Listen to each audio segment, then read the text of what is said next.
All right, Pace, I'm going to tell you about this concept called the ontograph. All right. Okay. So here's the idea. In your head, you have like a mental map of existence. In your head, you probably already imagined that you have like a mental map of the places you've been or the places you could go, sort of like an actual like cartograph in your head, right? Mhm. But an ontograph doesn't just think about the way things are at the moment. It includes the past Right. and your imagination of the future. That makes And sense. Yeah. Yeah. and it's wrong because it's your impression of the way things were, are, and will be. Right. Because just like everyone has their own perspective on things, and it's only a reflection of what actually happens and things like that. Right. So to speak, right? Okay. But then this ontograph actually includes also the way that you think about things and the way that you feel about things. Gotcha. So, like, I love peaches unless it's cherry season, and then I love cherries the most. But then if it's peach season, I love peaches the most. And Right. there's no Okay. rival fruit, dude. It's those. There's my top two, right? But what's your favorite is part of your ontograph, whereas it's not part of like the real world. No, that makes sense. It's your version of it. It's kind of Right. like But your also you platonic ideal of it, right? I like that. I like that a lot. But it's Right. also your assessments of it and your comparison of those things to your values and maybe the shape of the web of the way those things connect. Got it. Yeah. So I've had this conversation with three or four other people. And one thing that I haven't brought up is that the ontograph is omnidimensional. So, like, if there's a way to assess something, your ontograph includes all of the different ways that you have assessed those things, Mhm. consciously or unconsciously. That makes sense. Yeah. That So, makes for a lot of example, sense to me. yeah. So you could rate all of the people in your life as to whether you felt like they were good people or bad people. Like, let's not do that, probably. Right. But you have done that instinctively or sometimes even deliberately. Some kids make lists, people that I hate, right? At school or something like that. Well, it makes sense. Rank ordering is implicit, I think, to Sure. thinking about the qualities of things, like you said Yeah. about fruits. Right. And it's because thinking synaptically, there's always a pathway in your brain Mm-hmm. regarding a specific concept that Yeah. is that has a strongest synapse. Great. So let's talk about pathways in the brain. Okay. I am of the opinion that a human ontograph will have a certain geometry that is a human ontograph geometry, whereas a bird would have a different ontograph geometry. And maybe there would be similarities among birds, but they would be markedly different between flighted birds and flightless birds. Do you have a word for like like an instance of an ontograph geometry? No. I have a suggestion. Ontotype. Ooh, nice. An ontotype. I like that very much. That's pretty baller. Way to just spin one out on the fly, my bro. I like that very Yeah, much. no, we can talk more about that one after because I've actually been holding on to that. Okay, cool.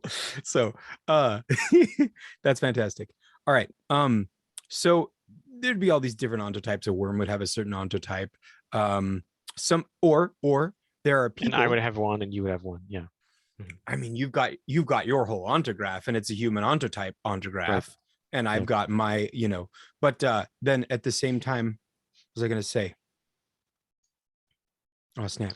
Well, I've got one. A worm has one, and Right. And oh, not only that. Oh yeah, tetrachromats. Do you know the word tetrachromacy? four colors. Well, it's a lot like that, yes. But humans, we see like red, green, and blue based colors with our eyeballs, Right. Right. and a tetrachromat has another one. And we're Right. we're so unfamiliar that maybe there's not even a name for it yet. Oh, have they talk about how pistol shrimp can see like 18 colors or whatever, Okay, or 18 sure, million 16. colors or something? Yeah. Well, 16 color categories, but Right. our brain is really good at synthesizing other categories like browns Right. Yeah. Oh, how they have like that we have colors that aren't real or whatever, like We magenta have or something, virtual colors that our green, brains create and pink sense or for whatever. us Yeah. as though they exist, when really everything's just glowing in the visible light spectrum. But Right. we create, burnt umber for ourselves, whereas that's not on the color spectrum. No matter Right. how, if you dim an orange just the right amount, it might look like that or it might not. But Right. there's no Yeah. beige on the color spectrum. That's not a thing. Right. Gotcha. You've got to Yeah. muddy it with some gray, which is Yeah. also not on the Like color spectrum. pink and gray. Yeah. Things like that. Yeah. Totally. So there Gotcha. you go. Right. We've got these different, we've got virtual colors in our head, but also we have other virtual experiences in our heads. We perceive categories as cleanly as we perceive objects.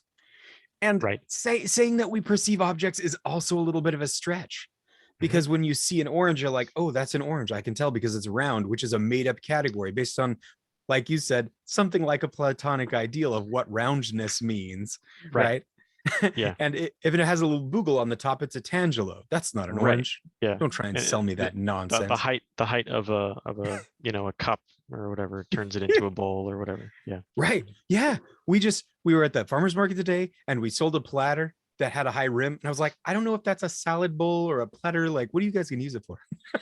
Yeah. But anyway, so that's the thing. Like, we categorize things and we create these like virtual objects that we interact with. Right. And that's totally fun and fascinating and cool and to some extent human and to some extent not. Until I started keeping animals, I didn't realize that a chicken sees certain things as food and other things not as food. And until a chicken sees another chicken eat a bug, they won't try it necessarily. Although we do have one very adventurous chicken who will try things and be the first. If we throw a pile of weeds in there, she'll be the first to inspect it. So she has a different personality, just Right. like people have different personalities. Mm-hmm. And your personality affects the dimensions of your ontograph in some way. Right. Because certain people have a different, dopamine reuptake and all that stuff. Yeah. Totally. And some people, like my daughter Becca, she's 5. She loves to categorize things, and her categories are very tight. And she doesn't like things touching on her plate. She's unlike Yeah. our other children in that she really enjoys that. And yet, she's not terribly picky. If you make a suggestion, she might take it, but she'll categorize it her way. And that's just so her ontographical borders around object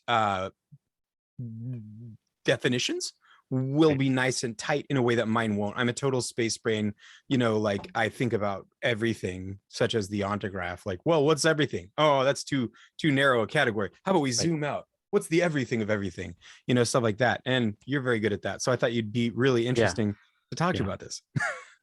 No, definitely. I mean, other people have done research into something and a similar concept, like a meaning making map, which is basically the same thing as what an ontograph is, right? That's because it's what it is. Well, an ontograph is more specifically an existence meaning making map or something. Yeah. So that's that, but that's the idea is, some people have very strict categories and some people have more fluid categories. Yeah. But really everybody is just constructing categories on the fly always in light of experience. Right. And the reason why this really relates to me quickly is a concept that I learned in linguistics, is that the two major branches of linguistics in just language development in Sure. children is either that there's a grammar, like there's this rule set that kids like adopt because it's this universal rule set that each language has, which sounds more preposterous because nobody's written it down. Like there's no Hammurabi's code of something of English. So the alternate is that everything is just a corpus and there's just a body of language and everything is defined by its collocates. Everything is defined by its relationships with Is collocates spelled like collocates? Yeah, with 2 L's typically. Oh. Yeah, like does that have a different meaning then? No. What is it? What is collocate? Co-located. Yeah. Oh, okay. All right. Great. And so yeah, it's defined by its co-located terms. So everything is defined by its peripheral. and So the which fact which that which would the which would co and mean co-locate inhabits the same space as other prefixes that mean that things operate together yeah, helps me understand when you say collocate. yeah, it's just the Okay. pronunciation. Yeah, so it's, yeah, instead of saying it's co-locates, but yeah. Sure. But yeah, everything is just defined by its context. Mm. Uh, and that's how we make meaning. You know, Yeah. we judge our trauma surrounding chairs defines how we feel about chairs, and that defines what we think about when we think the word chair, because Sure. because it's just informed by our history with chairs. And those associations live inside of you, and eventually you may try to express them. And perhaps you've never heard a word, so you create a neologism Right. that expresses the feeling that you have that was not given to you in words, and yet you're trying to generate some Right. kind of expression. So you may go hunting for a term and not find one, and create, create a word like ontograph. Right. Which is, or ontotype, and which is why I Yeah. think, which is why I have sometimes said that there are 7 billion languages, Yeah. Yeah. but there might be more like 30 or something, because you have your unattached language, your graphical Yeah. understanding of meaning of what things are, your Yeah. symbolic understanding of things. And then you have your filtered version, which is the one in your primary tongue. And then you have another filtered one for any other secondary tongues. And then you might have sub dialects that you have for specific relationships that you have, which is Mm. codified in certain languages with honorifics. Right. Right. But in languages that don't have explicit honorifics, it's there's still, you relate to elders differently. In any language, you relate to them emphatically or body language differently than you would With to deference, children. perhaps. Yeah, Sure. with But deference that or body fear language is still or language. trepidation or something. Yeah, exactly. So Yeah. those are, and I would codify those all as language, because it's indistinguishable from just the universe to the individual application of sociology. Yeah. But When I lived yeah, in it's just Provo, behavioral science. I was checking out at the grocery store, and I just talked to the checker for like 15 words. But the words that I chose and the things that I said led that checker to say, "Where are you from?" And I said, "Sacramento." And he's like, "Did you know they're taking down the old Capitol Hotel?" Because he could tell that I was from there. It's like they're smashing down Evangelines and everything. Like he just knew, even though we're just both speaking Western United States dialect English, right? But it was way more, there was way more to it. There was the way that I Right. move my mouth. There was the way that I jiggle my head. There was the way that I like squint Yeah. when I, you know what I mean? It's the Like different things. Dr. Poole in Oscar says Right. Middlesex, New Jersey. Yeah. Right. And Exactly. Yeah. yeah, exactly. Yeah. And that's a huge skill that people have. My dad is very, he does that all the time with people. He's very forward. That's my Uh, second reference of Oscar today, actually. I love that movie so much. remarkable. Yeah. Yeah, that's actually strangely awesome. Um, yeah, so but yeah, that's exactly it. Is everybody has a different way of speaking and thinking based on context, and so Hmm. that's a constantly evolving thing. So it shouldn't Yeah. worry us, but it's just an acknowledgement that the the understanding that any of us have about Yeah. any concept is fluid and subjective, because of and we all perceive reality differently, and there's no way we can really prove that we perceive things in the same way. It's somewhat Um, fluid and somewhat subjective, but I yeah, think Jung struck something when he talked about archetypes, because there are innate similarities among all yeah. humans. Not only that, but innate similarities among all vertebrates. Now, yeah, that's interesting, because yeah, the symbolism is what can get attached to these meaning forms, Right. these sememes, and symbols are abstract and simple enough Yeah. in order to be symbols, that Yeah. they can be understood with as close to objective understanding as possible. So those are kind of like anchor points. They are I social nexus points for I meaning, think I think which better help than us to objective, understand I would things. say relatable. Right. Yeah, that's good. Better word Yeah. than objective. Objective is Yeah. fraught. It is. There's too much there, man. Yeah. Okay. Well, I asked you for 10 minutes and I love these kinds of conversations. So I'm always happy to keep on going. But if Yeah. you're sort No, of like, let's follow up later. Yeah. cool, that sounds great. This is awesome. This has been a lot for me to process. I still actually need to go rewatch like a previous one that I did because there's just so much in these. And Yeah. you could just I'm just digging through like a huge Lego bin at this point of ideas. And it's fantastic. So thank you very much. No problem. Yeah. Thanks, PJ. All right.